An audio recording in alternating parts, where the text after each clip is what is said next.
What up, you guys? Oh wait, this is nice. This little setup is nice. I like this a lot actually. But I'm outside. I'm outside. It's been I finally feel human again because what was the case? Oh, because of the fact that the sun is shining again. And the past week and a half has been dehumanizing me slowly. It was,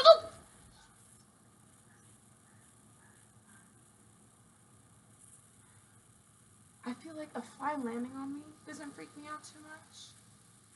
But what freaks me out too much is whenever I feel something on my skin and I pay no mind and I assume it to just be like, I don't know, like just part of the ether, part of my biology. And then I realize it's a fly. That's what gets me. That's what freaks me out a lot. But like usually just some passing flies isn't too big of a deal.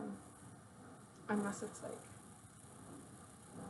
and then I'm like, oh my gosh, and now everything just makes me jump because I'm like, oh, I don't know if I could trust that that's just like a tickle or like the wind. Like no, it's like everything and everything else. But I started this really good book. It's called The Birth of the Pill. It talks a bit about the sexual revolution, but mainly just about the science that went into the creation of contraception, which is pretty cool. And the back kind of like, oh fuck, oh my gosh, is that a bee? Okay, I just try to hold still nowadays because I know that everyone's like, hold still, I'm going. So, I guess that's the plan. That's what y'all say, right? Right? What was I even saying though? Oh yeah, so this book is pretty awesome, and I was nervous because it talks about Margaret Sanger on the back, like she, or on the, like she was a good girl when she was not. She did lots for like the sexual revolution and like the development of contraception, but she also was a horrible racist, a eugenicist, a bigot, which are, it would be one thing if those things were like lateral parts of her character, but they're way more than in her periphery, baby. Like those were some of the core tenets that she actually developed the idea off of, which is what off puts me. So whenever it was talking about her kind of in passing, like here it says, the fiery feminist Margaret Sanger, who was a champion of birth control in her campaign for the rights of women but neglected her own children in pursuit of free love. So I feel like here's what got me with this. Multiple things. So I feel like a lot of the time whenever someone does something horrible and people are kind of trying to skirt around, like flirt, or whatever they say, flirt around the issue, they'll mention a caveat to that person's character, or what's the word? An issue to with that person's character that's way less of a deal than like the big thing that causes the, like opposition towards that person. So that's kind of what scared me. And then also just the fact that the caveat that was mentioned was her neglecting her own children. And then also, but here's what I'm realizing, because I'm going to forget this thought if I don't say it now. Advertisement of media, no matter what, it is meant to be a gimmick. And I don't mean a gimmick in the sense that it's not to be taken seriously or like observed, because no, that's never the case.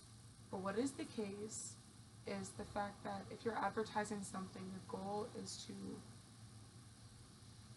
especially with books, yeah, I feel like especially with things that aren't just meant to be entertainment, especially with things that are meant to be informative, actually, a lot of the time, part of that advertisement is going to be deception so that you can draw in a larger target audience than those that would usually feel inclined to read the contents of a book like this. Because I feel like my big thing is, well, is that the case? Well, yeah, that is the case. I feel like that shows up in a lot of different ways, so it's not like uniformly present. But I don't know if I want to apply that as a blanket statement to all of it, because I feel like I'm thinking about this from the standpoint of this book, but I haven't in many other scenarios. But the way that I was whenever I was trying to consider, whenever I was trying to consider it, oh my gosh, please stop, oh my gosh. Whenever I was in consideration of if that applies to everything, I was like, oh my gosh, what is the case? That's actually, no, oh my god. But that's what was I gonna say? Yeah. Oh my gosh!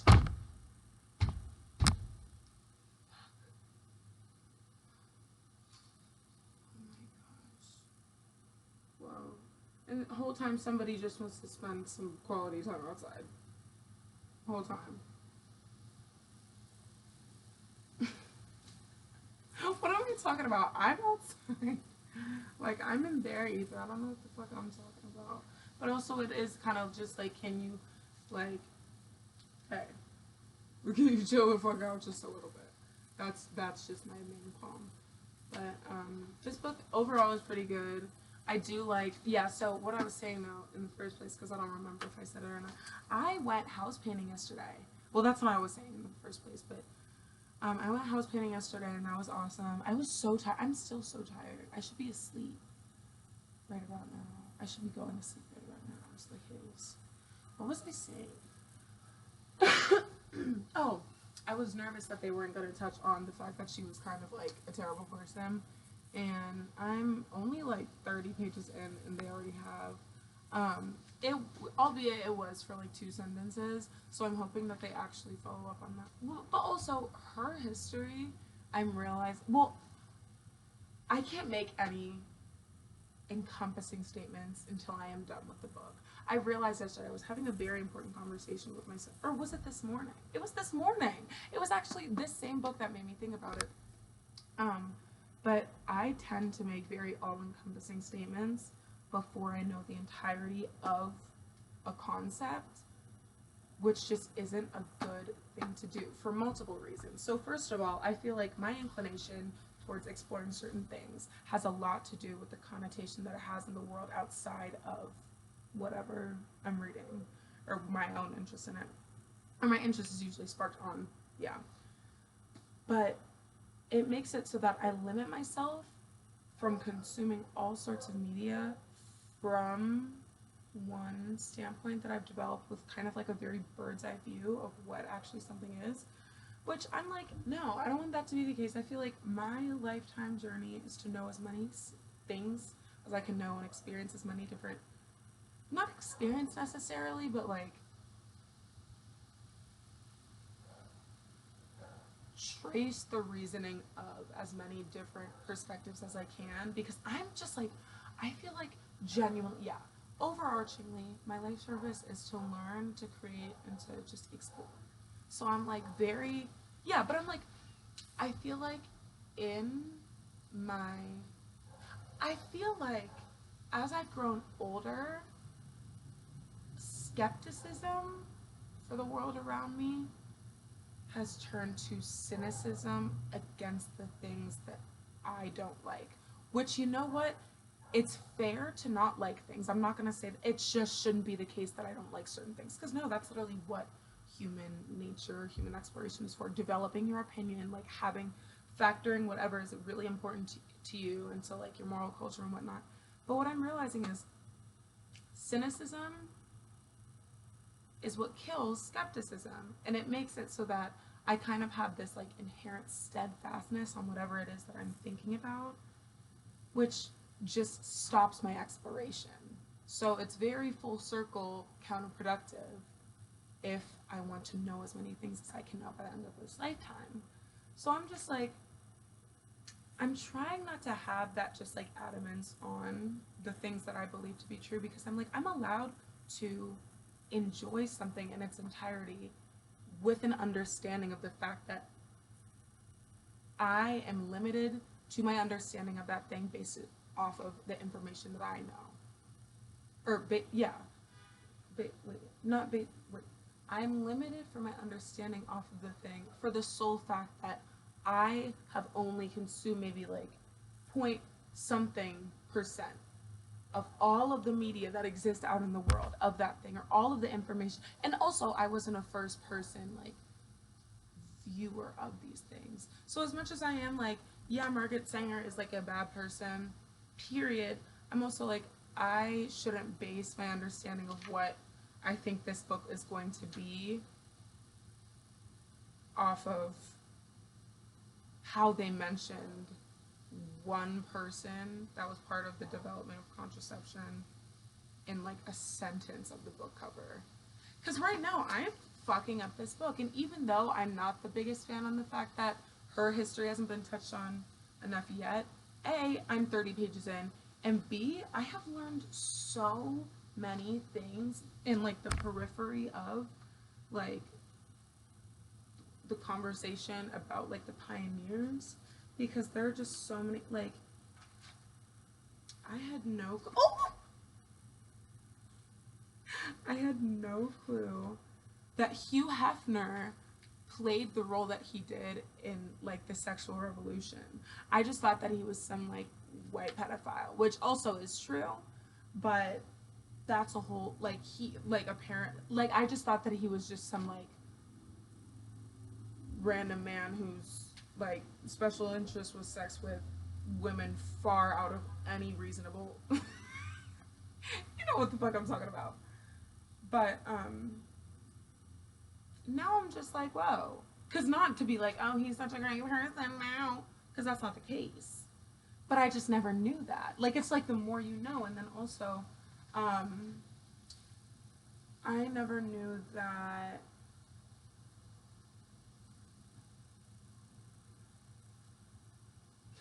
like it's talking about things with like religion that I had no clue that that was the case. I also had like, and it's talking about things with the experiments with different animals that I just never knew a lot of these like mating patterns were the case. So I'm like, there is so much more for me to draw from and to learn from than even the key element of media. So I'm like, I am trying to learn how to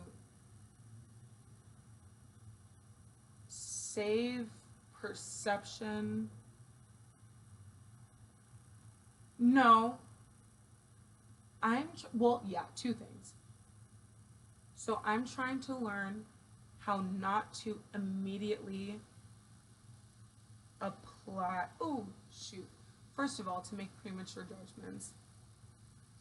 Second of all,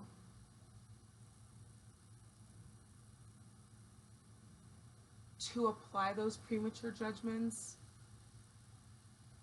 to make premature judgments about, I don't know, just random bullshit. Apply those premature judgments to completely different, to different things that share common themes, because they could be literally explored from all different types of perspectives. And to limit myself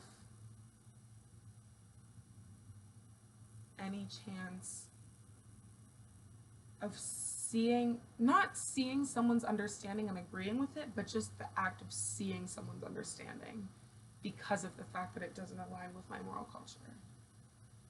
Because I'm like, even if I ultimately don't agree with it, I still want to be in the know. I still want to know that this is like an opinion that exists and who supports it and how it came to be. So I'm like, hey, I don't know, that's life. I actually came out here to do something completely different, but it's never wrong to blog. Also, because what I realized is blogging really helps me because blogging really helps me for the fact that I feel like whenever I say things out loud, I'm a lot more, it sits with me a lot more. And yeah, it's just really nice. Because also it's something other to, it keeps my mind moving, and it's something other to do than kind of just like imp around. Don't get me wrong, imping around has been kind of necessary lately because I had, oh my gosh, the past couple weeks were just butt. They were butt. They were so butt. But that being said, what was the case? I completely forgot what I was gonna say. Okay. Bye.